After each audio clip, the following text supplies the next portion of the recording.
why fund managers can't beat the S&P 500? Because they're sheep, and sheep get slaughtered. The numbers told the story, they always do. Money never sleeps, pal. Because all we care about is getting fucking rich. You connect points I don't even know to look for. The most valuable commodity I know of is information. Public's out there throwing darts at a board, sport. I don't throw darts at a board. I bet on sure things. Welcome, Karma Clan. Week 1 in the NFL is donezo. This is the Sports Trading Desk podcast with your co-hosts, Brett Matthews, Zach James, Corey Larson. I'm super pumped that week 1 is just in the rearview mirror. We kind of got some game tape. We can start rewatching the games, can actually start digesting what teams and players and schematics actually looked like, rather than just, kind of speculating into the ether for the last 3+ months. It just feels really good to just have something behind us. So with that, I think it was a pretty, I think everything that happened over the course of week 1 was within the range of our broader expectations. I don't think anything was super shocking. I think the only thing that was super shocking, at least from my perspective, probably from Zach's as well, was just the Colts losing to the Jaguars. And I'm sure there's plenty of other people, especially in the Circa Survivor, that just got their faces ripped off, bet $1,000, and after week 1 are out of it. So I can feel their pain, since we had Colts -8 across various exposures. So with that, let's talk about some of our key takeaways from week 1. So Corey, do you want to start? Yeah, my main takeaway from week 1, and this was something that I was really looking at going into week 1, and I really thought would play importance, is continuity.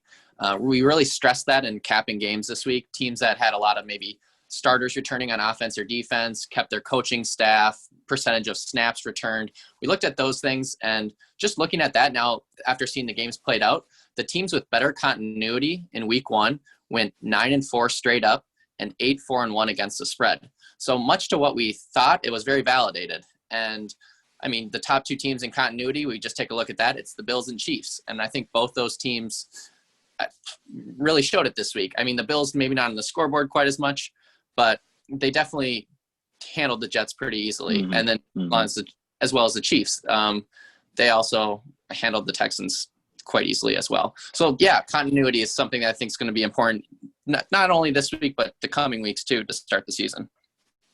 Yeah, that's a great point, Corey. And that's something that we've been talking about and tweeting about pretty much all off season and leading into this week. So, that has definitely come to fruition. And another team that was right there at the top of the continuity index was the Ravens as well. And they just smoked the Browns.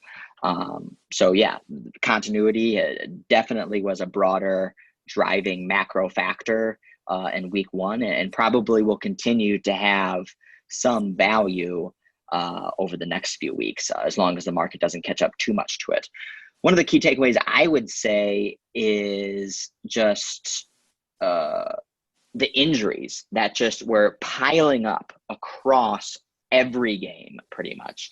I know specifically every single time I looked up at the Eagles-Redskins game or the Washington team, some Eagles player was limping into the locker room. And they were already beat up coming into the game. But I think, looking at injuries over the course of, looking at all the games after this week, breaking down who was injured, how much time did they miss, and how much time are they expected to miss, it's going to be really important because I just know several players across the board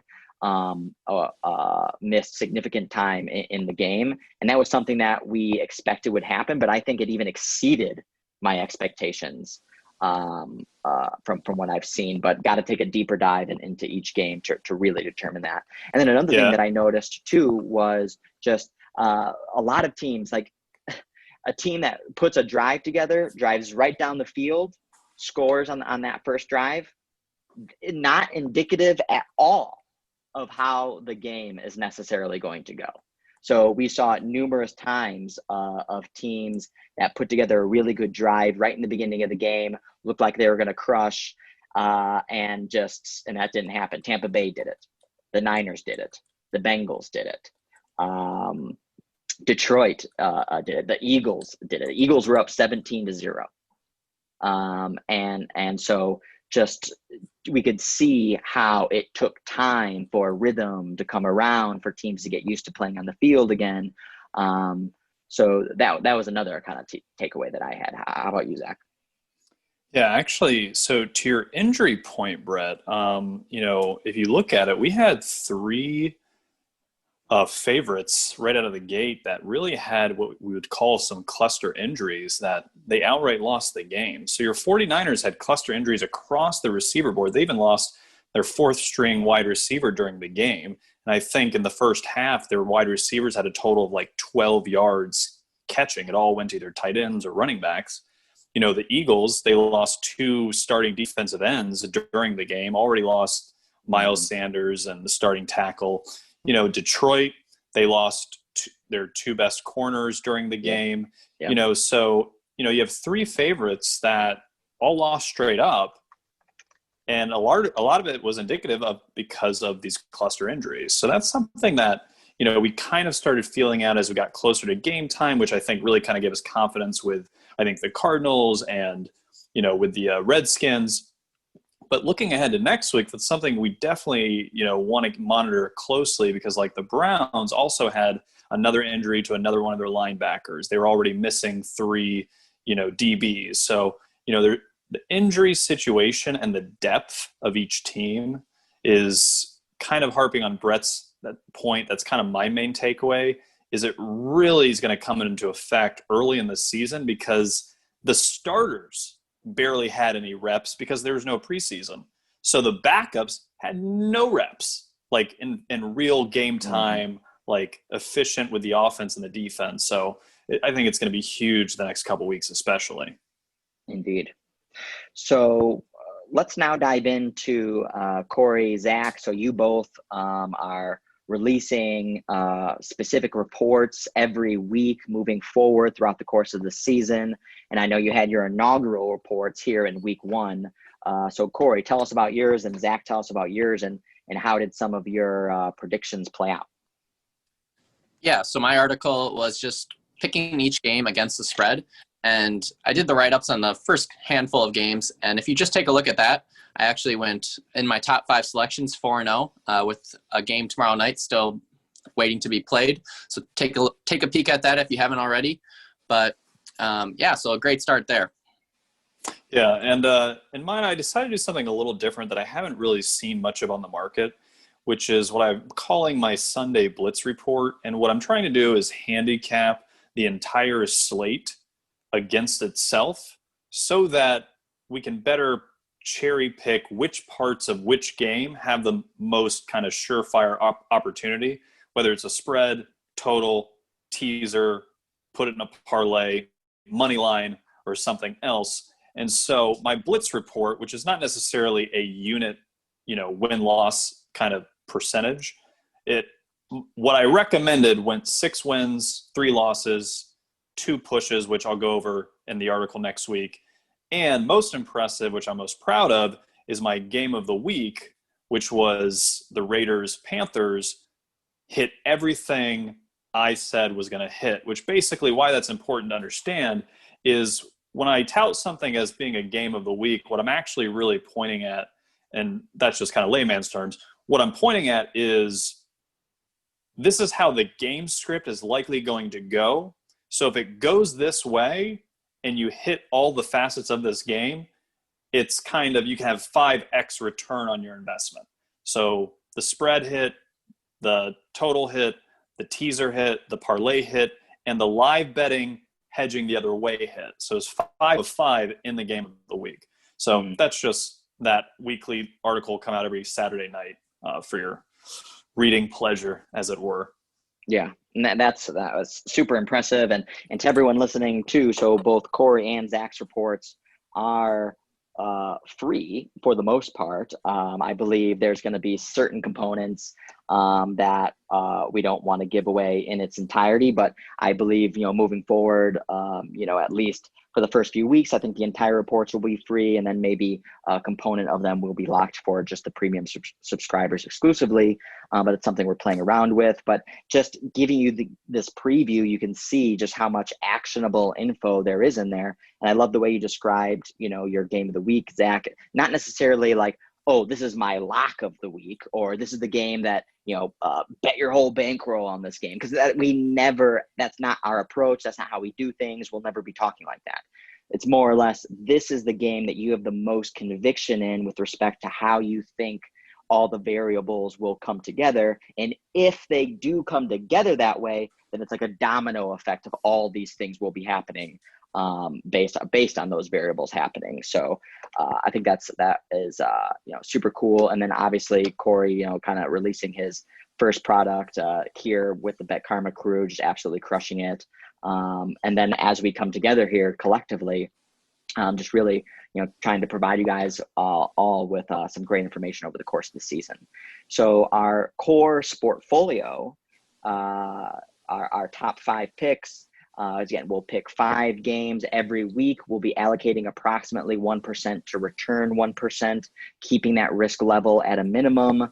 And of course, you are happy and eligible to lever these positions up as much as you personally feel like, but these are our recommendations to keep the risk relatively low. If you want to ramp up your risk, I definitely encourage you to check out our aggressive sportfolio, which has more than just 5 plays, usually 10 to 15 plays with allocations between 1% and 3%. So our top 5 picks in core this week were the Colts -8, Packers +2.5, Raiders -2.5, Falcons +2, Cardinals +7. So we go 3 and 2, which I am super happy about, because I know going into week 1, kind of just not really knowing how things were really going to play out. I was talking, privately amongst ourselves, that if we could squeak out this week with positive P&L and capture that 3 and 2, that I would see that as a win. The thing that hurts the most about the 3 and 2 was because the Colts and the Falcons were just dead wrong losers. Not even close, really. So that hurts. I wish it would have been, we would have had a few other games in there, because there was plenty of games, like I mentioned at the top of the podcast, almost all of the games were within our expectations of how we thought that they were going to play out. And I know, Zach, when we were flirting with what was kind of going to be some of our final plays, we were waffling, between Cardinals, Ravens, like Chargers, a couple other games that all cashed, and but unfortunately still had the Colts and Falcons in there. Yeah. Well, and if we want to kick it off real quick we'll just kind of wrap up each game as it happens Sunday, just to kind of give you some information that we witnessed or picked up on. With that Colts game, part of what the handicap, where I think what went wrong with that game, and I'm not even talking about our handicap, I'm talking about the general market handicap, is it was a narrative handicap, right? Now, obviously, we know the Jags don't have necessarily the same level of talent as the Colts, but the confirmation bias of that handicap came in with, oh, Jags are trading this player, releasing this player, like they're losing their big names, basically. But what they didn't lose, ironically, which no one talked about, including us, is they didn't lose Gardner Minshew. They didn't lose their receiving core, which is better than people think. And I don't necessarily think they released Leonard Fournette for any other reason than they actually had capable backups that fit Jay Gruden's system better. And Jay Gruden's been an offensive coordinator in this league for 10 years. You can have your opinion about him as a head coach, but he has had success as an offensive coordinator. He used to take, Andy Dalton to the playoffs every year. So part of the teaching lesson moving forward is don't get so caught up in a one-sided market narrative that you don't even mention. You don't even talk about the very other side that actually could dictate the entire game, which is what it did. Gardner Minshew threw three touchdowns. James Robinson ran for almost 100 yards. So that was never talked about. It was only Colts are so dynamic. They love Phillip Rivers. They have so much talent. Jaguars are trying to tank. That was it. That was the handicap. It's just not good enough. And that's just kind of where I wanted to start. Well, I think it's also to this matchup of the two head coaches, which there's a massive gap in skill there. So I think that was, edge clearly Colts. Going into this game, what I wanted to write down, because it was something that, we had talked about, was, the way Jaguars win this game or are competitive in this game. It's hard to even entertain the idea of the Jaguars beating the Colts, which they did,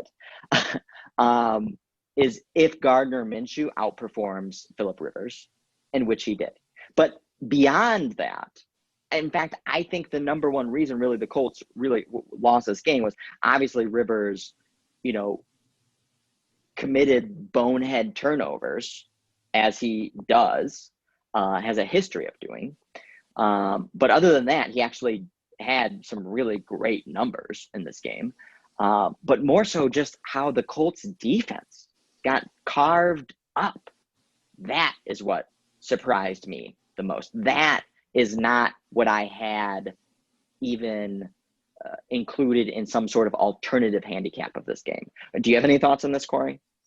I don't have a lot. My thoughts pretty much align with your guys's. I see Minshew went 19 for 20, so it looks like he carved them up there. And then as well as you mentioned, just the turnover battle, the Colts lost it 2-0. So just things you can't be doing when you're playing a team that really can't score the ball probably too well on their own. Yeah. So let's move on. Let's talk about our other loser. I love breaking down our losers and wallowing in our own pain. Falcons +2. Never really, it was a little bit close for a little bit, but it was like false. The Seahawks dominated this game from start to finish.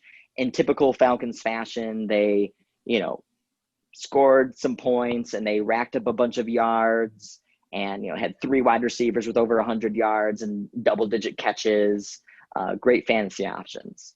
But we're not really competitive in this game. The Seahawks, every time I looked up at this game, it was first or second down for the Seahawks, moving wide open in wide open space.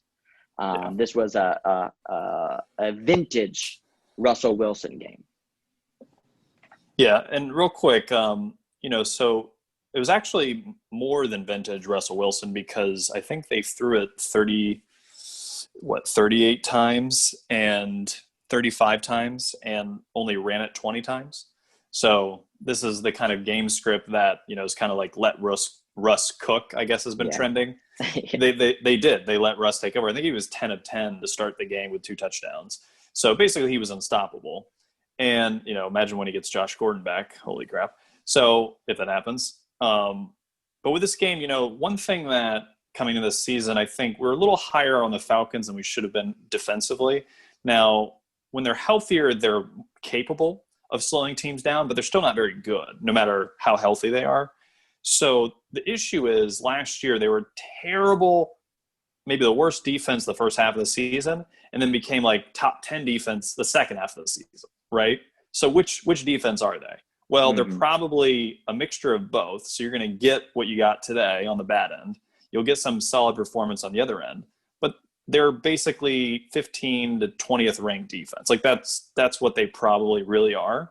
So with unleashing Russell Wilson, first game of the season, Seattle has that cohesion. This doesn't surprise me in the least, and was why I was ultimately a little hesitant with the Falcons, is because you can always see Russ doing this to a team like the Falcons. Yeah. Just moving forward, I wouldn't overemphasize that Falcons defense is as bad as last year. I think it's not good, but it's not necessarily going to be 32nd ranked either, just for food for thought. No, I think this was just a really great performance by Seattle, who we're super high on. we talked about them winning the West and possibly winning the NFC. And I think on our closing podcast, I predicted, that Seattle would be in the Super Bowl versus Chiefs. So we're obviously very high on Seattle. So that not surprising that they put in such a great game.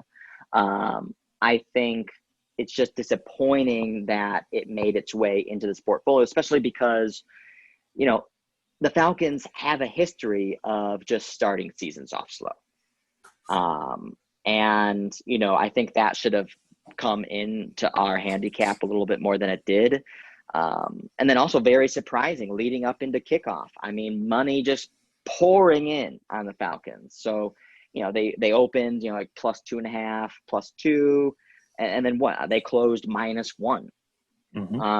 So, really surprising there. Obviously, some of the betting market, completely wrong, because this was a nice, easy Seattle win. Any thoughts from you, Corey, on this game? Yeah, it just looked like a gunslinging fest. I saw Matt Ryan threw it 54 times, Russell Wilson 35. So I don't know. I think it was just a tough matchup for the Falcons overall, just going against probably one of the top 5 offenses and putting points on the board at will if they need to score, with Wilson at quarterback in the Seahawks. So I think that's something with the Falcons, like we were mentioning, the defense, until we see that more proven, to play with caution when they're maybe going against quarterbacks of the stronger skill set. Yeah, good points. And two, in both these losers is, I think, there's some really great takeaways that we can learn from the Colts and from the Falcons, but I wouldn't necessarily say that I'm really meaningfully downgrading either team at this point in time. I think they still generally played with an expectation. I maybe downgrade the Colts defense, but also, again, no matter what and everything we talk about, we don't want to get so wrapped up in week 1 performances as if that is indicative of an entire team's, personality and efficacy, moving forward. So let's talk about now our 3 winners, since we did have more winners than losers. Packers, Raiders, Cardinals. Let's talk about Cardinals. So Cardinals +7, didn't need any of the points, win straight up. It was a game that we liked straight up. We thought that the Cardinals could win. We threw it into our deep dog money line 3-game parlay that we posted on Twitter that ultimately didn't win, even though we got 2 out of the 3. We had Packers money line, Cardinals money line, and Bucks money line. But really impressed with the Cardinals. This was a game that I wasn't able to watch too much, so I'm going to have to look back and really look at the game tape closer throughout the course of the week. But it looks like Murray, really put in a great performance. Hopkins played like vintage Hopkins, 10, 11 plus catches, 100 plus yards, and almost a touchdown. He got down at the half-yard line. Murray was running around, put in a pretty good game. It looked like Jimmy G did not have a very great game, even though the Niners started this game with a 10-0 lead. So really, and that's something that we saw last year, was the Niners took a lead, Cardinals came back, and then the next game, I think the Cardinals took the lead, and then the Niners came back. But the Cardinals have always kept playing these competitive games with the Niners, and it was one of the kind of core reasons why we thought Cardinals +7, even +6.5, had so much value. What do you think, Corey? Yeah, so I got to see some of this game, and Kyler Murray to Hopkins looked very nice. I think they're very much on the same page already. I think Hopkins had a career high in catches with 14 catches already this week. So I think that's something that they're only going to build on. Kyler Murray being able to move like he was, I think that really tired out the Niners. He was able to make plays. I mean, as expected with the type of quarterback that he is, but he really extended some drives on some long. I think there's a 3rd and 17 at one point during the game, and he was able to run for it. So just that alone, I think, is something it's just so hard to game plan for. And I think it definitely helped neutralize the Niners' strength in their defensive line, having such a mobile quarterback. And then, I don't know, Arizona honestly played that game very well. They did have their stop on the goal line versus the Niners on 4th and goal. So there's 7 points that they maybe gave back. But they also did miss 2 kicks. I think there were further kicks. But there's that too. But I was rather impressed by the Cardinals, and they did play we thought they were probably going to play in that game. And just to touch on this, on the macro, coming into this season, I think we all agreed Niners were going to take a step back. And that's part of the reason why I think we like the Cards was, we're higher on the Cards this year than last year. But I think part of this handicap was this is not the Niners team from last year. And even so, this week, they're not even close to the Niners team from last year. Jimmy G threw for 260 yards. 60 of those yards went to wide receivers. So 4x of his yards went to non-wide receivers.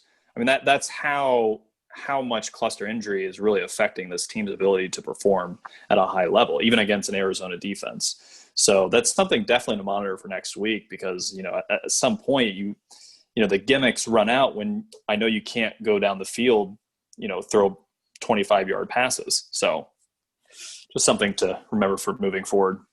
Yeah, and I think, obviously the Niners defense had such an amazing year last year that, pretty much any time that we've seen a defense play out of this world, that there's naturally going to be some regression. And so we did see some of that in this game specifically.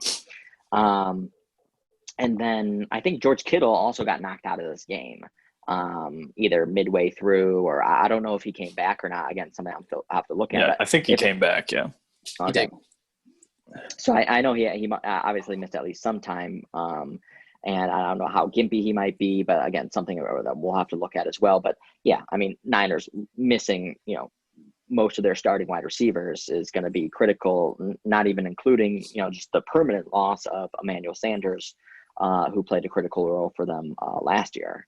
So what about Raiders? That was another one of our winners. I know, Zach, you kick off with the Raiders, because Raiders is one, it took me some time to come around to Raiders. I think, Corey, never really warmed up to Raiders too much. I was pretty cold on them, but you, Zach, were like kind of pounding the table on Raiders all summer. And really never gave in all the way up until kickoff. And then I kind of got some late clarity, and just with your conviction really persuaded me, because, it's not always the case that you have a ton of conviction in one specific game and you pretty much don't teeter from that view. I know last year was Ravens versus Dolphins. You loved Ravens pretty much all summer leading to kickoff. And I regret not listening to you and putting that in this portfolio last year. This year I did, so I'm glad I can pat myself on the back for listening to you. So your thoughts on the Raiders? Kick it off, Zach. Yeah, so actually, I'll be humble here. I wasn't as right as I actually thought I was going to be, because I think Panthers had every chance to actually win this game too.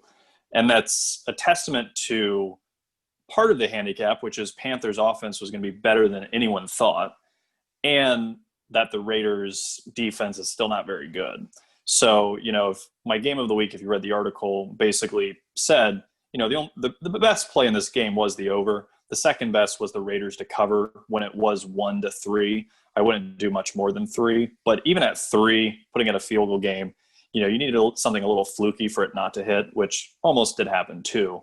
But, this really came down to, you have two teams, Raiders going cross country. It's beginning of the season. Panthers have the upstart from LSU, their passing coordinator, Teddy Bridgewater saying, man, he's going to our offense is going to be explosive, which it was, so you have two offenses that really had good strategy, good coaching versus terrible defense. And I think the Raiders defense might get better over the course of the season, but they also lost one of their linebackers during the game.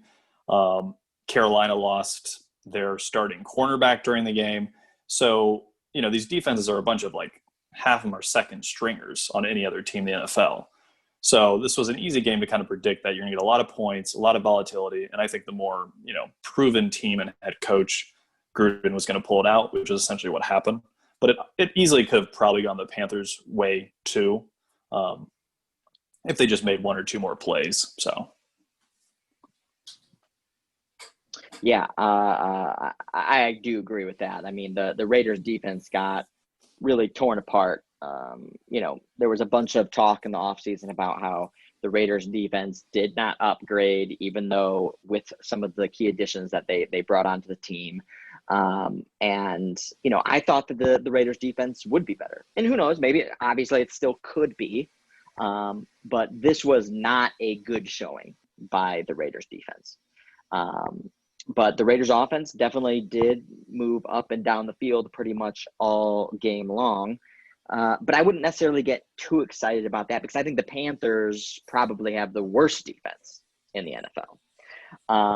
So, I'm here in Vegas right now, and I was listening to the local news, and they're talking about, the Raiders put a stamp on this game to show the league that, they're going to be contenders. I'm like, what?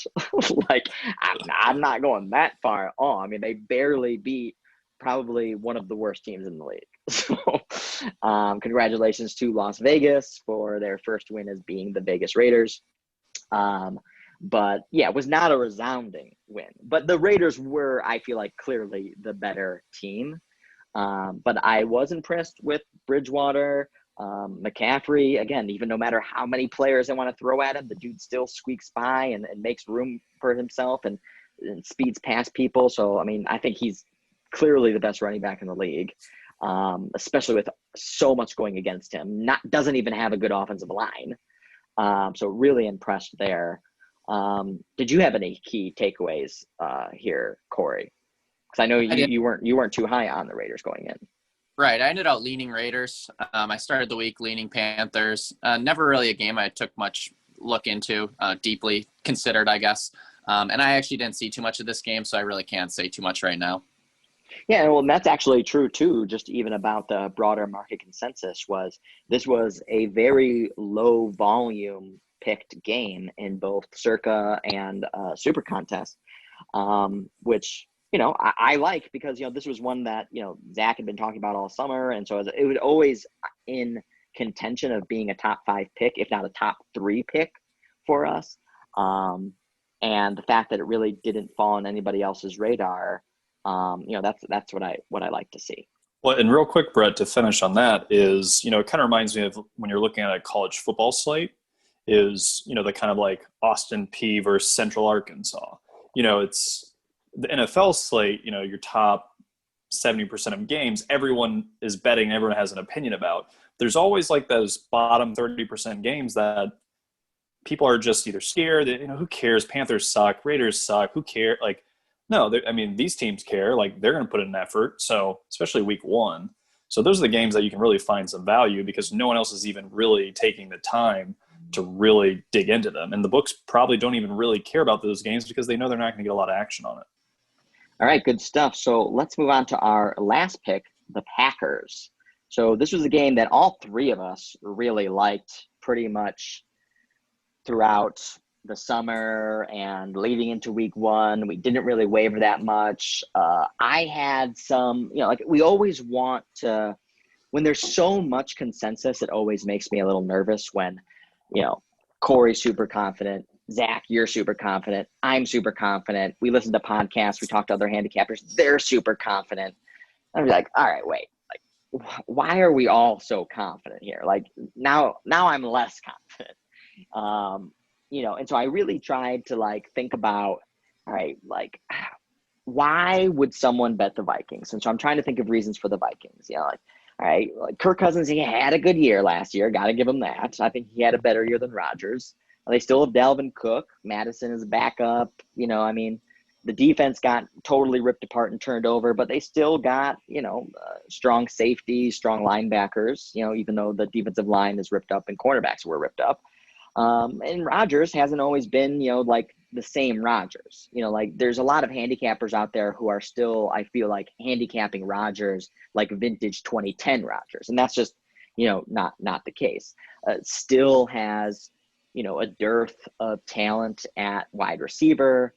Their offensive line, lost Beluga this offseason, and he was always been one of Rodgers' key offensive linemen. So I was trying to come up with reasons why to get off the Packers, and so I found reasons, but then in the end it was like still just not enough. Especially when you're getting points, because I think what we started with is where I ended up as well, is the Packers shouldn't be getting points here. This should be pick at best or at worst. if not maybe Packers' favorite. So we got them at +2.5, slid them into this portfolio. We had them also littered throughout our contests, which we'll talk about on our Wednesday performance podcast. But one of the easiest winners that we had, Green Bay pretty much leading from start to finish, never really flirted with being a super competitive game. Rodgers had a great game. This was almost like 2010 Rodgers, but I'm not upgrading Packers off this performance just because I think our macro view of the Vikings just came to fruition. And so if our views come to fruition, I'm not going to upgrade them for that because that's what we expected. So what we expected happened. So I'm not upgrading Packers. I'm not downgrading Vikings. They are who we thought they were. I love it. Yeah, Corey, you have some strong opinions about Vikings. Yeah, so I watched this game in its entirety, and I think it was very validated, the handicap on the game. We really didn't get the Vikings didn't really get any pressure on Rodgers at all. I'm not really sure if he ever really hit the ground. So, he was just able to that's when Rodgers does best, is when he can just kind of dissect the play, just dissect the field, make the plays. And this game could have been even worse than I think it was. Valdez-Scantling had 2 or 3 pretty big drops where there was one was a pretty deep pass. I think it would have been a touchdown. And then another one that cost them a first down with a lot of room to run. Those things happen, but a lot of it was confirmed. The cornerback play of the Vikings just doesn't look very strong. So when they're going to be facing a strong pass offense, I think you've got to be looking at the over, as well as I just don't know if the Vikings can hang. Their offense doesn't look as dynamic as it did last year, which can be expected dealing with kind of new offensive maybe scheme, and then as well as losing some parts, some key parts maybe in Diggs. And so just all that coming together. The game played out a lot more high scoring than I thought it would, but the Packers didn't kill the Vikings like I thought. Yeah, 77 points scored. Ooh. Yeah. Well, it looks like, I don't know what happened in the fourth quarter. There was a game in the fourth quarter, 24-14. So it'd be interesting to watch even just that fourth quarter to see if the team just kind of were gassed, or kind of their true colors came out, or kind of what combination of variables produced that kind of score line. But yeah, I don't have much to add other than Packers had over 500 yards of offense. I think that plays into kind of, obviously Vikings aren't going to give up 500 yards every game, but just kind of how we see this Vikings defense, especially when we found out Hunter wasn't going to be playing, is if you can't get pressure and they have unproven, not very good cornerbacks, you're going to get eaten alive by good offenses or good quarterbacks. And that seems like exactly what happened here. And especially in a motivated spot for Rodgers, coming off them drafting Love, like we talked about, getting points. This never made sense. And one thing I want to touch on about the line is why this line was off from the beginning. The Sharps hammered it when it was +3.5, and then it went down to +2.5, and it kind of lingered there. And I think kind of like the general market perception was, well, why isn't it going further if everyone loves it so much? And I heard this from a podcast, and actually makes a lot of sense, is the reason the line didn't keep going is because Sharps had already laid into it, right? So if I'm already putting, let's say I make a huge, 3%, 5% of my bankroll position on the Packers at +3, +3.5, I'm not going to buy it again at +2.5. Like the sharp market had already put the money they're willing to risk on that game. So there's nothing going to drive the price further down until the public starts betting that game. And then when the public started betting, they're actually kind of split between the Packers and the Vikings. So just food for thought, when a line starts getting driven down, if there's nothing material changing that line, like a huge injury like to Rodgers, the reason it's not going to keep going through 2-1-0 flip to 3 the other way is because there's no money pushing it that way, because it's already been spent, if that makes sense. No, really, really good observations. So that wraps up our Sportfolio recap. Again, ending 3-2, so sitting up around +1% on the week, which, hey, I'll take it. That's a good start to the week. Our aggressive Sportfolio, which we'll dive into a little bit more, break down our picks and our performance in our Wednesday podcast. I believe we ended up, 3-4%, Zach? Yeah, I think it's a little lower. We held off on too many aggressive, creative type plays, so it's probably up about 2.5% pending this Cowboys game. Yeah, we didn't put too much exposure here in week one just because there wasn't, a lot of uncertainty, a lot of questions were unresolved, and even still. So obviously an unprecedented offseason, no preseason, etc. So we weren't just going to lay out 10, 15, 20% of our bankroll in a week one with just so much cloud of uncertainty. So coming out plus money, plus P&L, very, very positive. I'll be happy with it. And then Corey's, inaugural report crushed it. Great intel. Zach's inaugural report crushed it. Great intel. So definitely be checking those out over the course of the season. So a few last games that we can touch on here in week one, and then we can start previewing week two. Just some other games that almost made it into the Sportfolio that I know, Corey, you talked about, and Zach, you've talked about, and that we wiggled and we kind of went to and fro on. We can start with the Washington versus Philly. So I know Zach and Corey, you both liked Washington.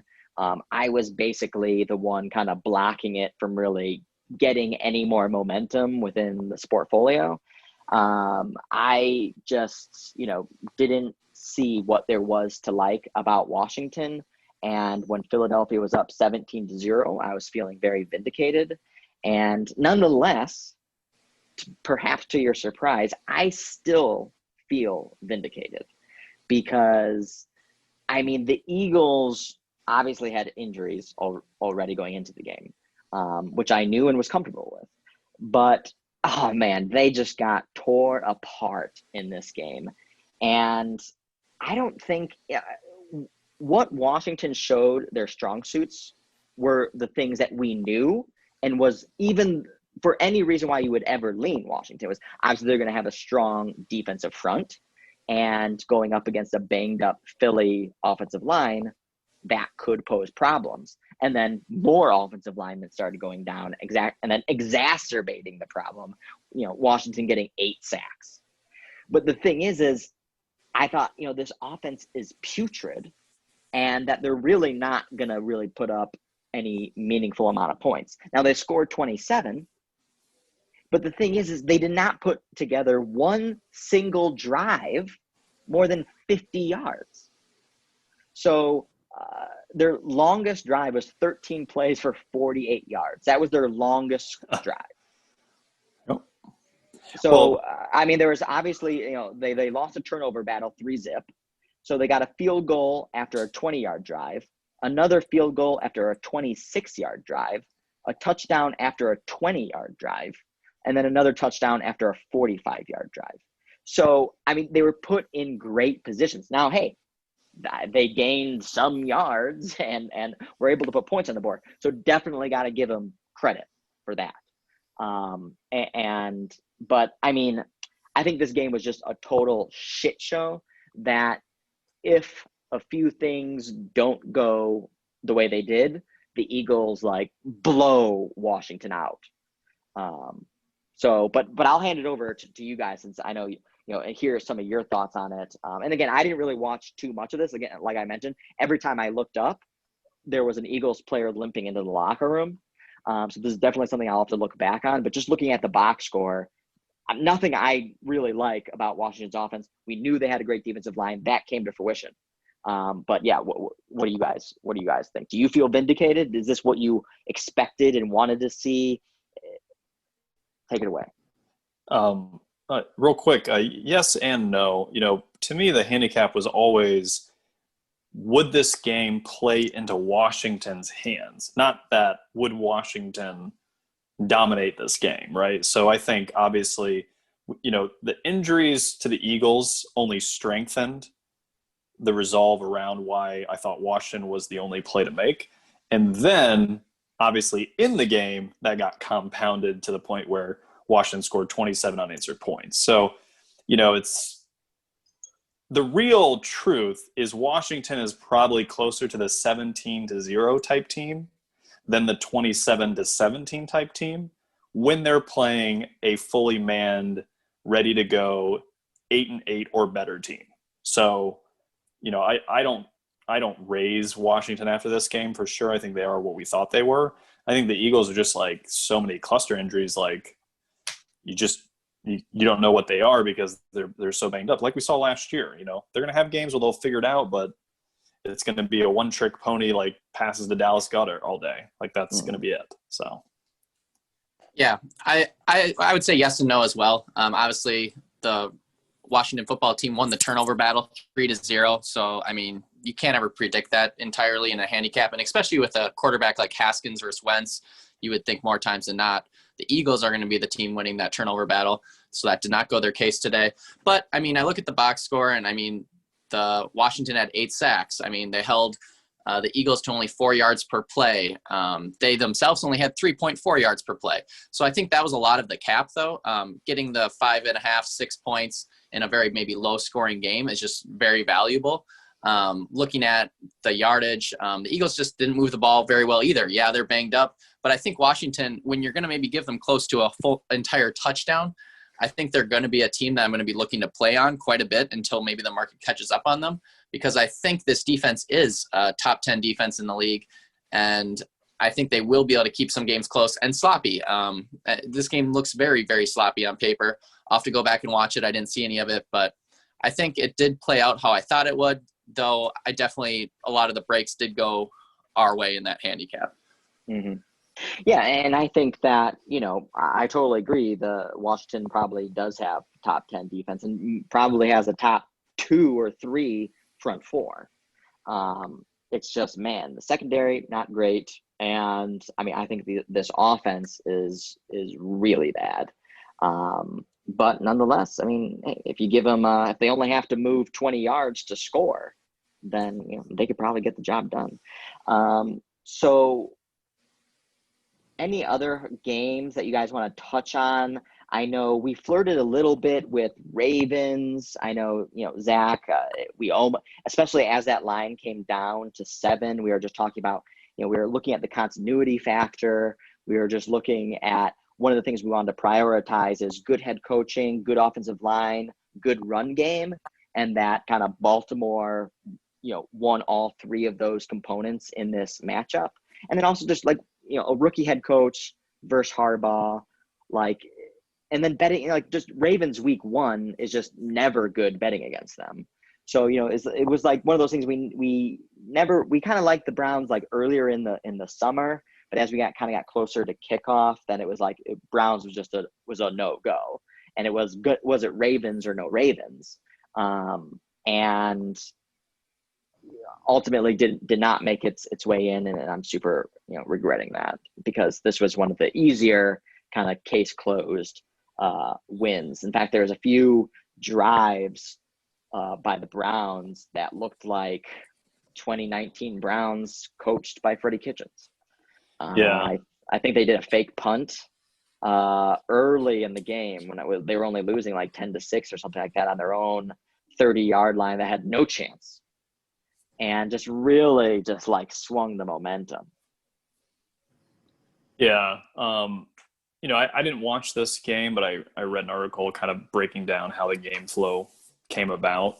And, this team was also, I think if we had been a little more on top of the injury report as it got closer to Sunday, Landry was a little banged up. They were missing 3 DBs during the game. A linebacker went down. I think they lost somebody else. Oh, Nagochu, can't say his name. He got banged up. So, this team's got a lot of cluster injuries on top of kind of everything went wrong in this game for them. Like you said, the botched punt, drop passes, like all kinds of things. So I think this is the typical, like, whole new coaching change against the most, like, proficient offense running the ball when no one had any time to do anything. So you don't need rhythm to necessarily run the ball. So it was the perfect setup for the Browns to get wiped out. So I don't actually discount the Browns. I think it may take another week or so for them to get situated. Mm-hmm. But a key takeaway just from the box score that I picked up on that will probably go unnoticed is Chubb and Hunt both ran for over 5.5 yards per carry. So, only scoring 6 points, over 20 carries between the two of them, 23, I think. I think one was 5.5 and one was 6.0. So that's something to look forward to for Browns moving forward, and for Ravens is obviously their Achilles heel. Again, I think this year is going to be a team that can actually run the ball against them. Yeah, great points. I don't have too much more on that game unless you do, Brett. No. So I think, that pretty much sums it up. Yeah, and then I just wanted to touch on the Bills-Jets. That was one game that I targeted, and I think you guys came around to it a little bit more as the week went on, -6.5. Just the continuity factor was a big part of that handicap, and then the Jets just seemed to really lack continuity leading up to the season. I liked the Bills' pieces. I thought it was a good matchup for them versus a team that's not going to have much of an offense. It wouldn't take much from the Bills' offense to probably cover that game, and I think the scoreboard definitely doesn't show how much the Bills maybe dominated that game. They had 8 trips to the red zone, only scored 3 touchdowns. I know they had 2 fumbles lost in the red zone, as well as 2 missed field goals. So this could have been a runaway, I think, a lot more than it was. So I think I think that game definitely played out to the handicap as well. Yeah, no doubt. And I know that that was definitely a great pick, and it was one that I know Zach liked as well. I would say my biggest concern on this game was similar to some of my comments earlier, was just everybody was on the Bills. Everybody was on the Bills. And, I mean, the books got crushed on this game because I know everybody was betting Bills money line, and they weren't afraid of the spread either. And hey, it came to fruition easy. This was one of the cleanest games. I don't think, Corey, you even had to worry for any more than maybe 30 seconds about this cashing or not. And to your point, even the score is not indicative of how much the Bills dominated this game. So it was definitely a great one. I just know some of the other kind of data that Zach and I look at, it was like, 30x pick spread between those picking Jets and Bills. Everyone in the Super Contest was picking it. Everyone in Circa was picking it. Everyone in Survivor was picking it. And it's just when that happens, it's just same thing like I was talking about with the Packers and the Vikings. And while I kind of overlooked that and at least came around to the Packers because I knew there was at least some squares out there betting Vikings and not really understanding the turnover on the defense and just looking at 2019 versions of teams and thinking that, the Vikings, were just as competitive as the Packers, and the Vikings are at home and I'm getting less than a field goal. So I could understand let's fade that. But I don't know anybody, none, no squares, no sharps, nobody betting the Jets. And when that's the case, I can't go into it. I would not want to go into it and lose in that situation. And again, if it was up to you, Corey, and up to you, Zach, I think Bills would have been in this portfolio. So I definitely did take responsibility for that one not cashing. And maybe sometimes, I can't get too hung up on what the market thinks. And sometimes do just need to prioritize the fundamental handicap, which, to kind of both your guys' point, the fundamental handicap was strong and it came to fruition with ease. So let's look to next week, week 2. So I know we do kind of this guess the lines type thing. I haven't looked at the lines yet. Zach or Corey, do either one of you have the week 2 lines up? I do. Okay, great. So Zach, have you looked at week 2 lines? Yes. Okay. Okay, guys, I'm the only one who hasn't. You can skip Lions Packers. So I know, Corey, you had mentioned right off the bat, I know the line is 6. Who knows, maybe it's moved since then now. But I know you already posted in the premium Discord that you liked Lions +6.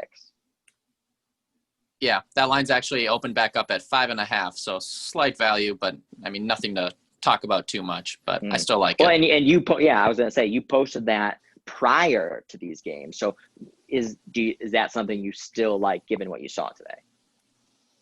I think I do. I still have to watch the Lions Bears game. I did watch the Packers Vikings, but I saw Collins got ejected. I'm not sure how soon that was in the game and maybe how crucial that was. So I'll kind of have to see that. And then I think Galladay and Okuda both have a chance to play next week, which they didn't this week. And I think those are both fairly large pieces as well. So I think the market is still probably overvaluing the Packers. They feel maybe validated off what they did against the Vikings, but the Vikings were a team I was already low on, so I'm not taking too much from that. And then, I think the Lions, they kind of did what they did to themselves last year. They had a huge lead, and then they kind of just let it melt away as the game went on. So I still like it, grabbing the +6. No, I think, and that's the right way to go about it too, because what I feel like I constantly hear other traditional handicappers do is, their hypothesis for a particular game plays out accordingly, and then they upgrade those teams or downgrade those teams accordingly, even though what they expected to happen did happen. So it should be no change, and I think that's the right approach you're going with, Corey, is you're not upgrading the Packers or downgrading the Vikings because the game played out the way you thought it was going to play out. So why would you change your view on them? And some people just feed into their own confirmation bias way too much, and that's how your power ratings can get out of whack. And then that's how you can lose, in weeks further, because you're just kind of always chasing what the market has already started to price. So let's move on from that game. So hit me with one. Let's go first with the Bengals at the Browns. Bengals at Browns. So the Bengals and Chargers was a game that we did not talk about. Joe Burrow definitely put in a workman-like performance. No major mistakes.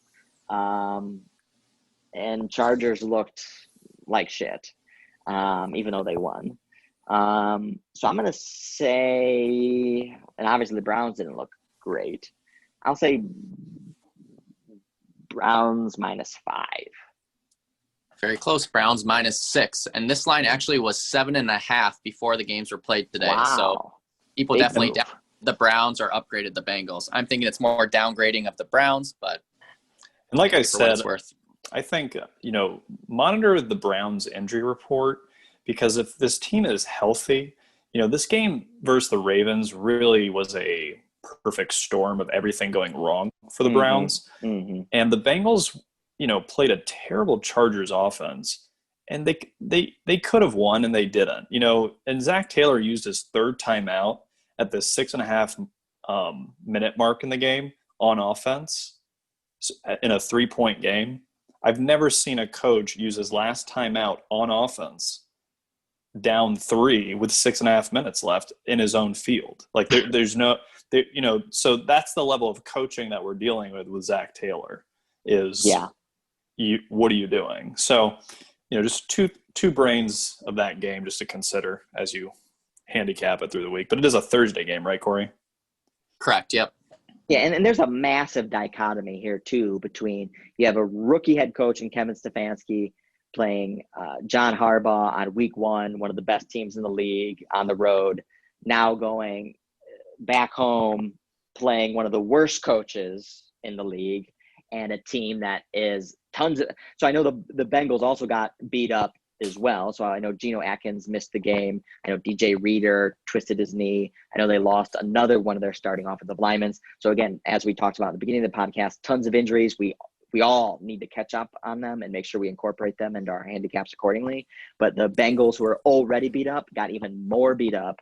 So I think this is a great bounce back spot for Kevin Stefanski. And one more thing. I haven't rewatched the game yet, but I did read someone's tweet saying something like Nick Bosa was in the backfield every play against the tackle. So with Myles Garrett on deck, just saying that's probably going to continue, I assume. Yeah. Just food for thought. Next game. Rams at Eagles.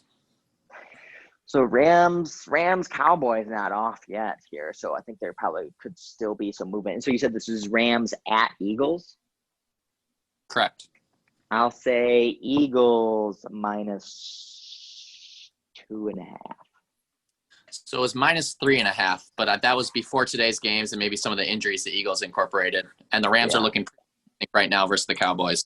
Yeah, indeed. Rams are about to score on the 1 yard line. Any thoughts on this one, Zach? Sorry, who are the teams? Rams, Eagles. Rams, Eagles. Well, it's the same thing. I mean, these cluster injuries, and again, unlike years past, I think you can get away with it week to week, blah, blah, blah. But these teams have had no time to really prepare their starters to begin with. So when you're bringing in these backups, I mean, like, do they even know the playbook? Like, how, I'm saying, like, feeling it in your bones so, like, you can just react and just go out and play. I don't know. I don't know because remember, in preseason, your backups get a shit ton of reps. So if the Eagles are missing 2 defensive ends and 2 offensive line, and they're missing a receiver, and Miles Sanders is out, like, I mean, at what point is it just like, I mean, it's a 2 tight end set, and you're just hoping Zach Ertz and, Goddard kind of win the game for you. I don't know. Yeah. No, and I love what I'm seeing here in the Rams Cowboys game. I mean, McVay is doing a ton of play action, which we know how valuable play action can be. They're using their running backs well. They're very healthy. They're one of the healthiest teams, and so far from what I've been watching this game, they haven't had any key players kind of walk off the field like we kind of saw all day Sunday. So if the Rams are healthy going into a really beat up Eagles team, I don't care where they're playing. I think that the Rams should probably be favorited. And if you're getting points, I'll take them. What's next? Panthers at Buccaneers. Panthers at Bucks. I'm going to say Bucks -7.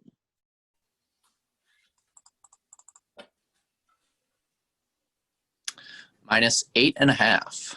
Ooh. Do you have any thoughts on this one, Corey? I don't have too many thoughts. I think I really need to watch the Panthers-Raiders games before I say too much on this game. It looked like the Panthers were somewhat competent, so I don't know. 8.5 seems like a lot. Maybe this Buccaneers team later in the season, I think this maybe could be a more validated line, but it maybe seems like a couple too many points in week 2. Yeah, it looks like, I mean, the Panthers just could not stop the Raiders. So I think this is a really good spot for Brady and team to get some rhythm. I don't know how I feel about the 8.5, but I mean, based on what I saw from the Panthers, I don't know how the Panthers are really going to stop the Bucs from scoring. And the Bucs are obviously a much more potent offense than the Raiders. We're looking at a total of 48 there, so that might be something to look at this week. Yeah. For sure. I did watch some of the real quick. I did watch some of that Bucs Saints game, and I was actually impressed with the Bucs. This game actually was exactly how my handicap was on this game. I wasn't buying into the whole first week of the season narrative. Sean Payton is terrible because of how important this game was for the Saints on this season. Knowing the Bucs are a good team over the course of the season, so the Bucs actually played pretty well. The Bucs' issue right now is just rhythm. It's just getting Brady situated with his receivers. His first pick was Mike Evans not running through the route, just stopping short, not on the same page. Yeah. So the defense for the Bucs stifles the run. So I mean, it's going to have to be Teddy Bridgewater beating the Bucs down the field, which they have some decent receivers, but that's kind of, I feel like, the handicap of the game. Yeah, it's too. And these timing issues aren't necessarily just going to be resolved by next week. So definitely could still take some time. But I think that's a great observation. That is a great micro point that is reflective of the broader macro issue of Evans and Brady not being on the same page, overthrowing it, easy interception. That's going to happen. And that's one of the things that we talked about happening. And one of the reasons kind of, there's a lot of people in the market that liked the Bucs in this matchup. And that was one of the reasons why we never flirted with Bucs. We almost flirted with the Saints, in fact, but we actually did keep them off. But yeah, weren't fans of the Bucs this week. So what's next? Broncos at Steelers. Broncos at Steelers. So 2 teams we haven't seen yet. So this one's going to be tough. I'll say Steelers -6 versus the Giants. I mean, they got to be like -6.5 at least. -6. -6. I got no opinion on this one. I don't have too much of an opinion either. I think I'll have to see how the maybe defense looks without their kind of leader, Von Miller. I know Chubb's beat up a little, and as well as Sutton. So I think those players are actually pretty key, maybe from week to week. So, and I'm also interested to see how Big Ben plays this week. I think coming back from not football over the last year, 2 years, I think that could be something really to monitor early on. Yeah, and indeed, I think that's the most important variable, is to really see in what shape Big Ben is. Can he move around? Does he still have an arm? He basically hasn't played for 2 years. A lot to learn from this Pittsburgh Giants game coming up.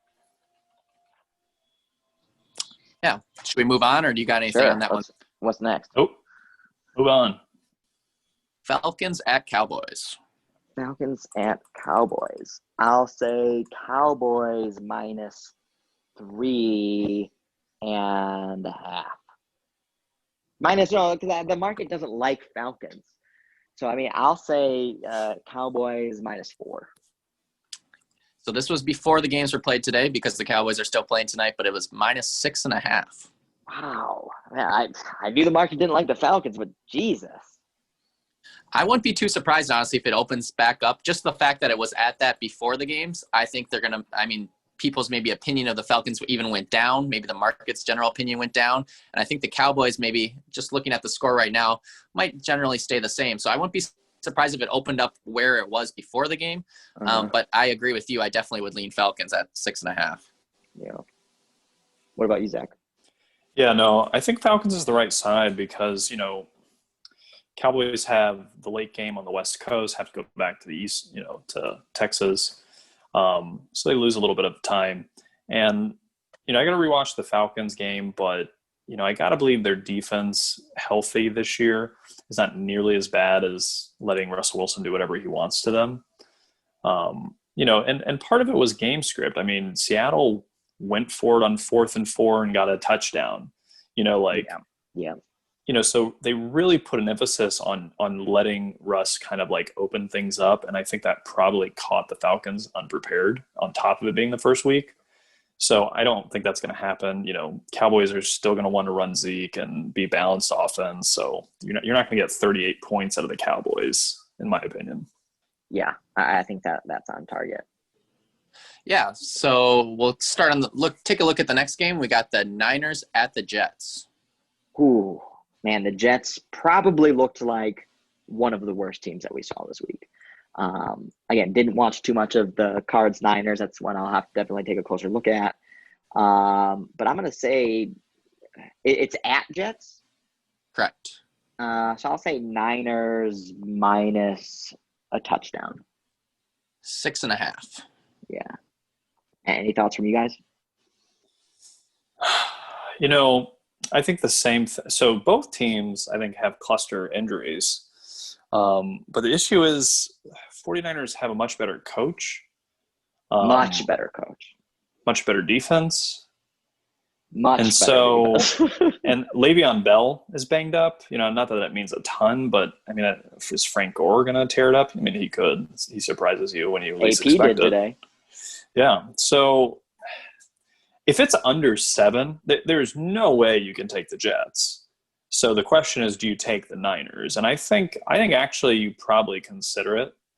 And actually it might be good for the Niners to get away from the West Coast with all the fires and all the other stuff hanging over. Because, we didn't really talk about that. No one did.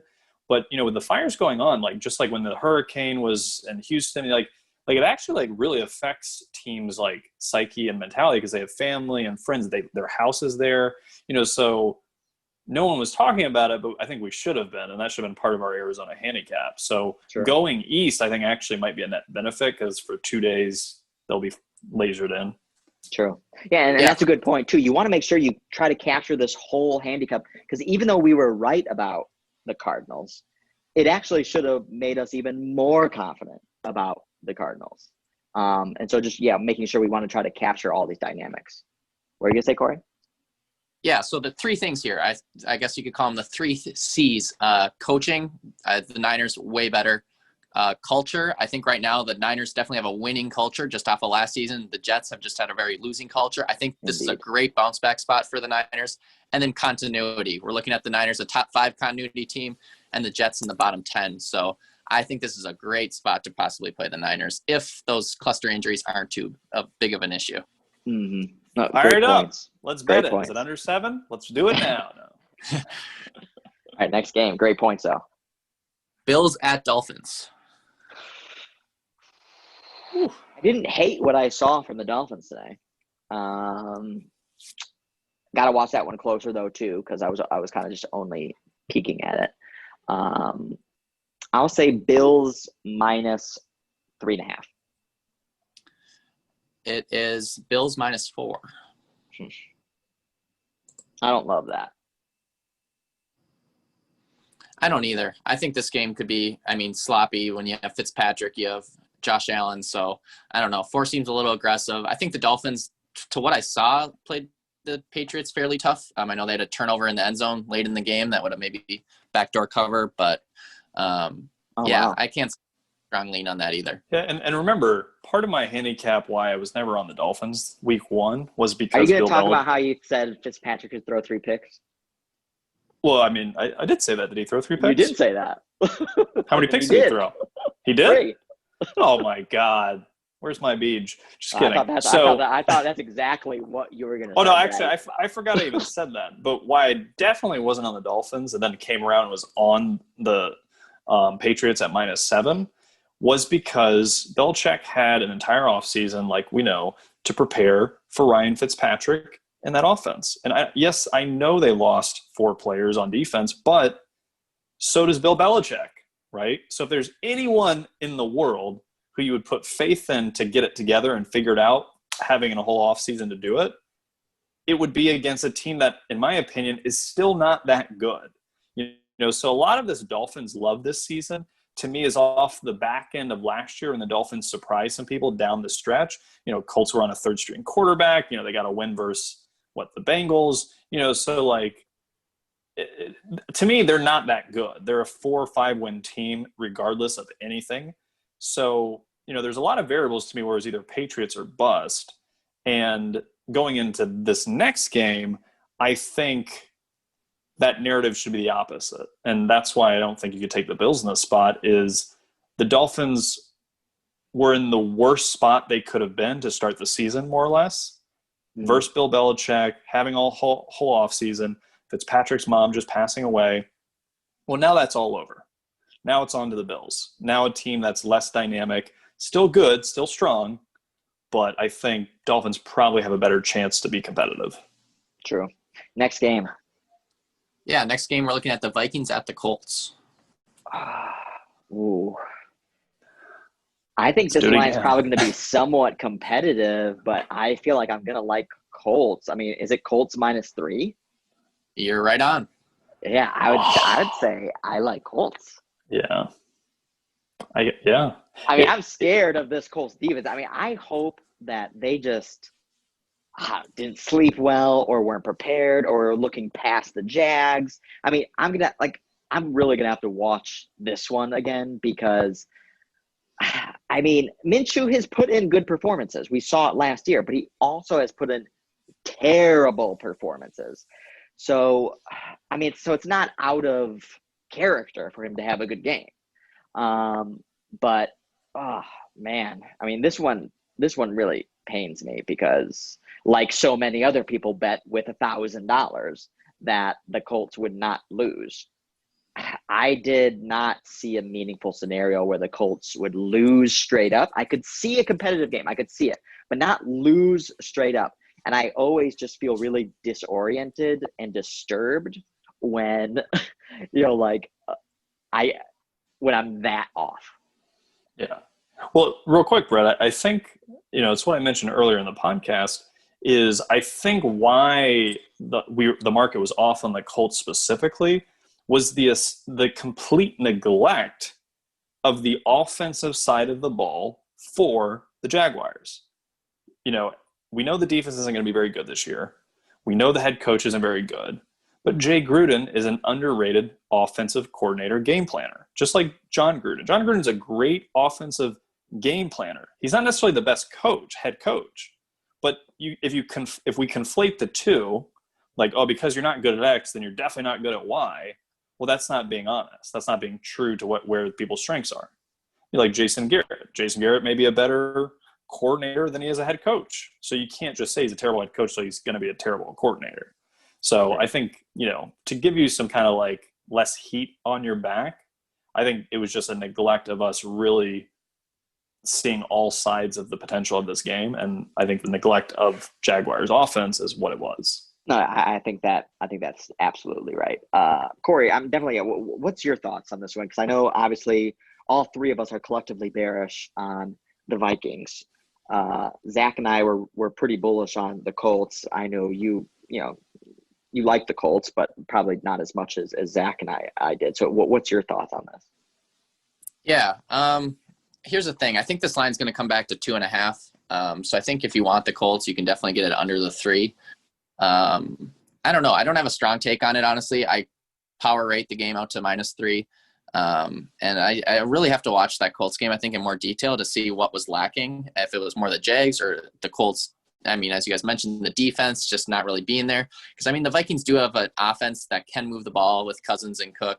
And the defense isn't the greatest, but, I mean, it's probably better than the Jags. So you got – I don't know. It's hard.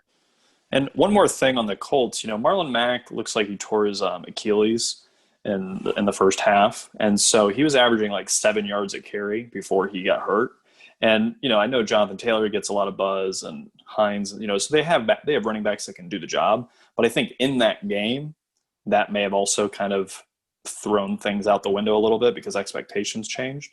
Yeah. So I think when we all rewatch this game, though, we're all going to see those just dead balls that Rivers has been more and more and more prone to doing as he gets into his old age, is just, these like ducks that just is like, oh my God, cringe when you see it come out of his hands.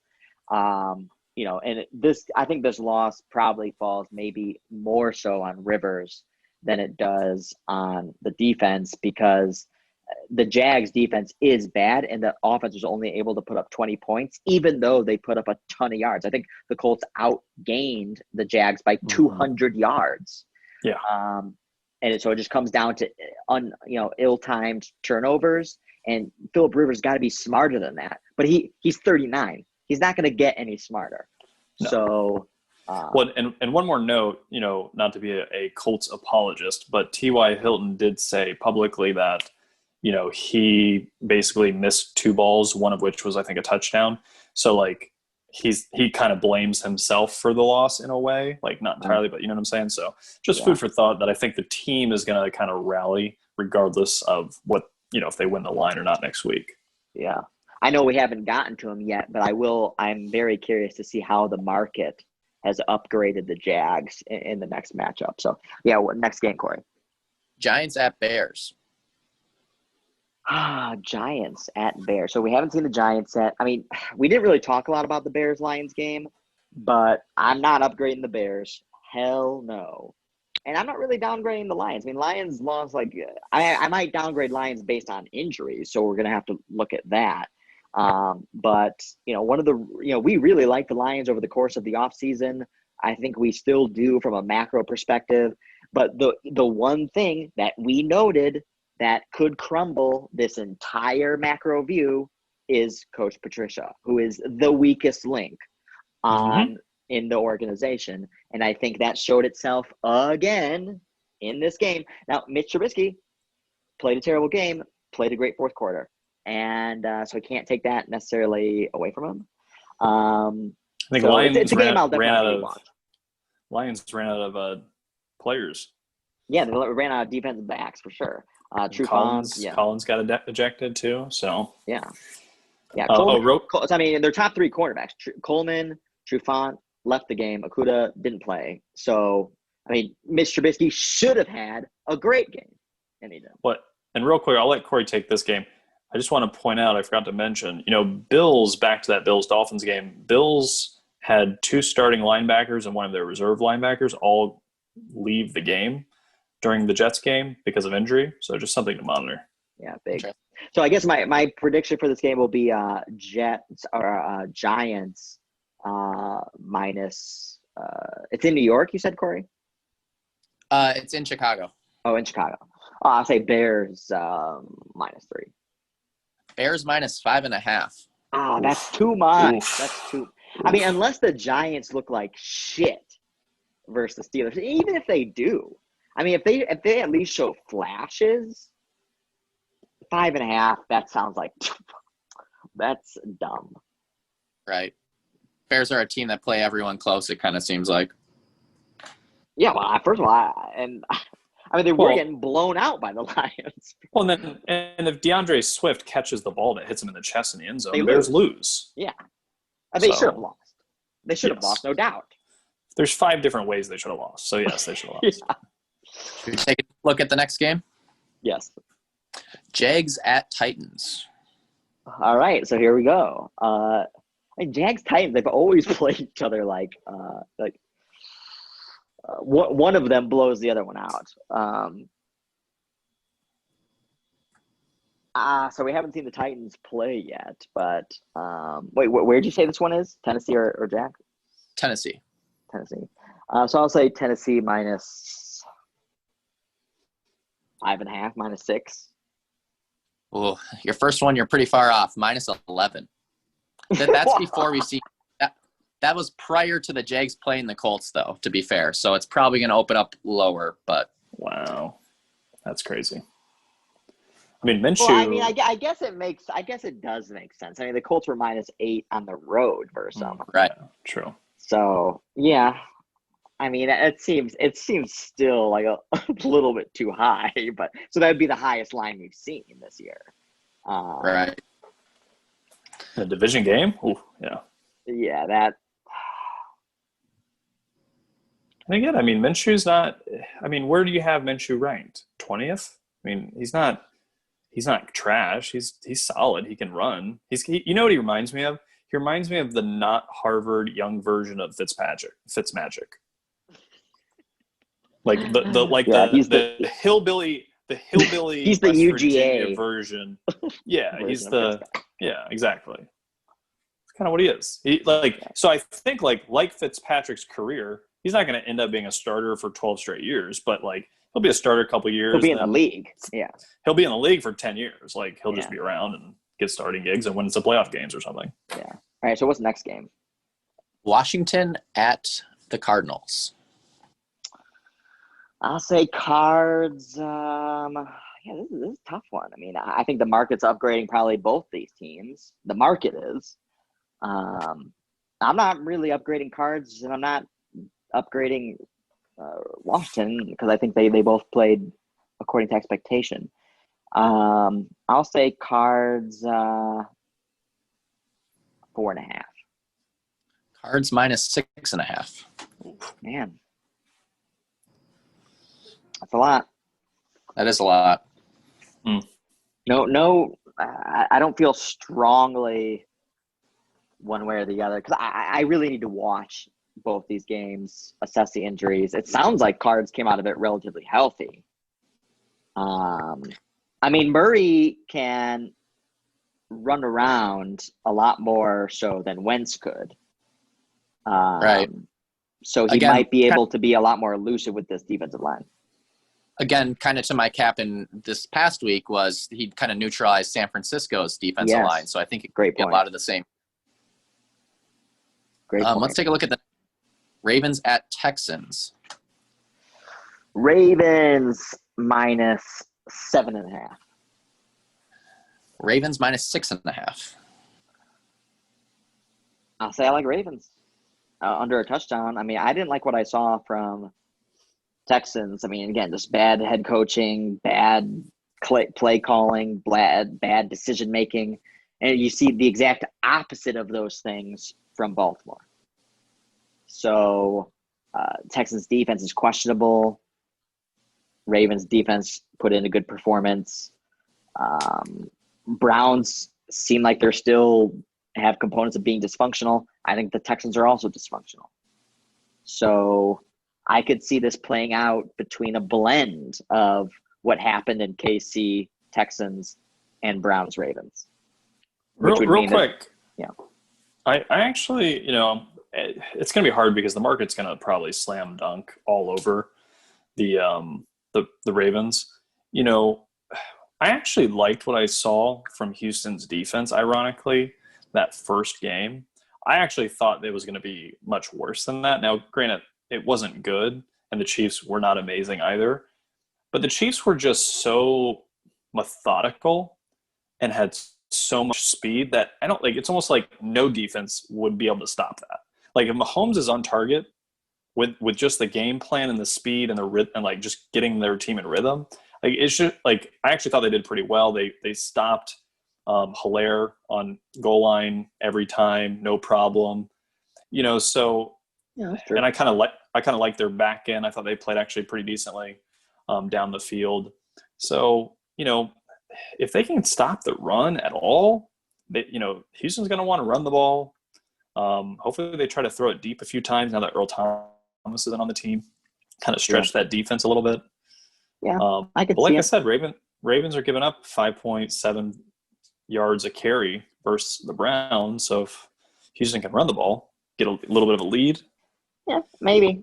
I mean, again, like the Ravens got chance. that great continuity factor, and kind of what we've been harping on all podcast, and kind of what we saw play out in Week 1. Right. Taking a look at the next game, we got the Chiefs at the Chargers. And Chargers looked not good versus the Bengals. No. I'll say I think that the Chiefs should be at least 9.5. We're looking at the Chiefs minus 7.5. Yeah. Okay. Give me Chiefs. Give me Chiefs. 10 days to prepare. I don't know if you guys saw the end of Chargers Bengals. Chargers have lost. At best, they should have been tied and went to OT. Bengals kicker strained his calf on the kick and missed a 35-yarder that would have went to OT. And the play prior to that, AJ Green catches a touchdown, but they call offensive pass interference, which is a little bit ticky-tacky. And the touchdown the Bengals would have won the game. So I think this is like a Lions sort of Bears type thing where the outcome is not reflective of the game. And for the fact that was Joe Burrow's first game versus not a shit defense, even the Chargers got a sufficient defense.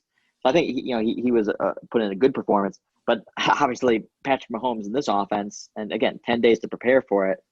I think I don't see how it doesn't get ugly, but again, well, I'll have to sit back and think and reflect on it. But what do you guys think? I definitely think it's the spot. You can't really go against Kansas City. I'm not sure how much I love the 7.5 initially looking at it. Yeah, maybe I make it out closer to 8 or 9, but I'm not sure how valuable those couple points are. But yeah, I think that's one of those things where we're going to see maybe offenses like the Ravens and Chiefs really roll these first couple of weeks. Yep. Yeah, I just don't see how KC could be 9.5 versus Texans, but less than that versus Chargers, especially when you're not necessarily. I mean, again, so you take into consideration the travel component, but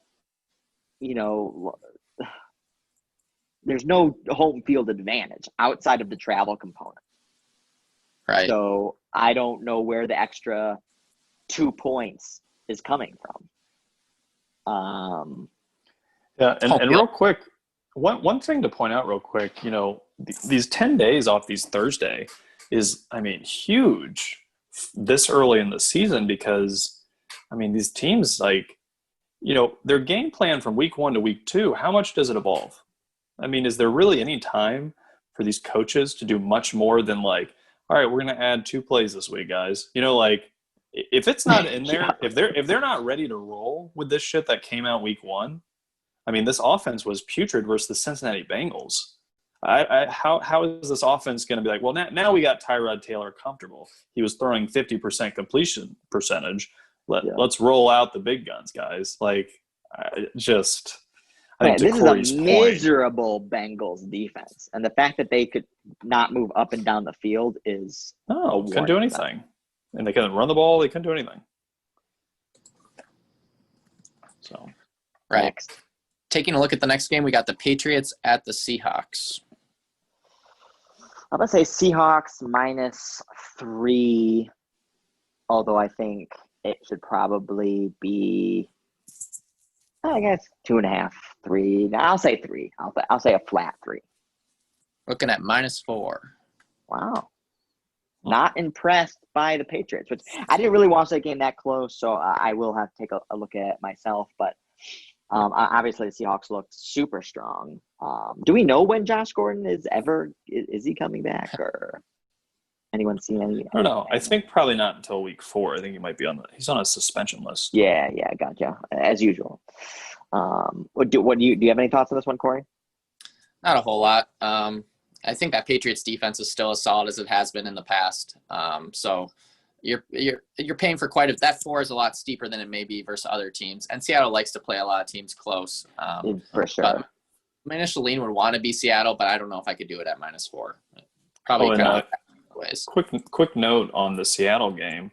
Matt Ryan threw it 55 times, and granted they probably were playing a lot of prevent towards the end, but they only had 2 sacks and they had 8 quarterback hits.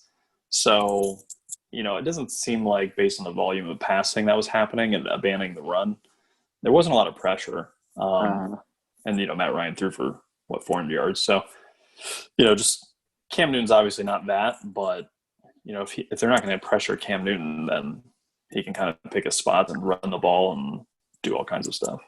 True. Yeah, I think the last thing I'll add on that game is we'll really have to kind of look at how Seattle maybe matches up versus Cam Newton in the running game, because I think he ran it for double-digit carries this last week, and I think that's kind of how they based their whole entire offense, if I'm not mistaken. He definitely threw the ball as well, but I think it was very based on the quarterback runs this week. Mm-hmm. Let's take a look at the last game. We got the Saints at the Raiders. Saints at Raiders. I'll say Saints -3. Saints -5.5. Wow. Interesting. Well, I think the market was off the assumption that they're going to struggle versus Tampa Bay Bucks, who have no rhythm. I mean, there's no time for Tom Brady to get the kind of team going that he wants to get going by week 4. Mm-hmm. But this game, this to me would be your Saints letdown spot if there was going to be one. And it's not because the Raiders are amazing, but I also said how the Rams I thought would have a home field advantage playing in the new stadium. Raiders are going to be in their new stadium. So coming off a win, yeah, they have to travel back home from the East Coast, but I don't think there's going to be any momentum, negativity, other than just geared up, ready to go, and pumped up. So to say Raiders aren't going to believe that they're bad, so I think you're going to get a really strong performance out of the Raiders on both sides of the ball. And if the Saints come out a little flat because of the huge division win against the Bucks, I mean, it could, Raiders could jump out, build a little bit of the lead, and then, hang in there till the end. So. Yeah, I think it's important to note that trend we looked at this last week, not necessarily having us back this go against the Saints in this way, but their week 1 and week 2 against the spread the last 6 years, I think, is pretty poor. I don't have it offhand, but I think it's something like 2-10 or something like that. So yes, they covered this week 1, but we kind of looked at that game as a divisional showdown, so they might show up a little differently than they typically do. So I think that's something to definitely consider this week. Yeah, very true. And I just think I think we all need to make sure we watch that Raiders-Panthers game, because at least when I was watching, Raiders defense looked really, really bad.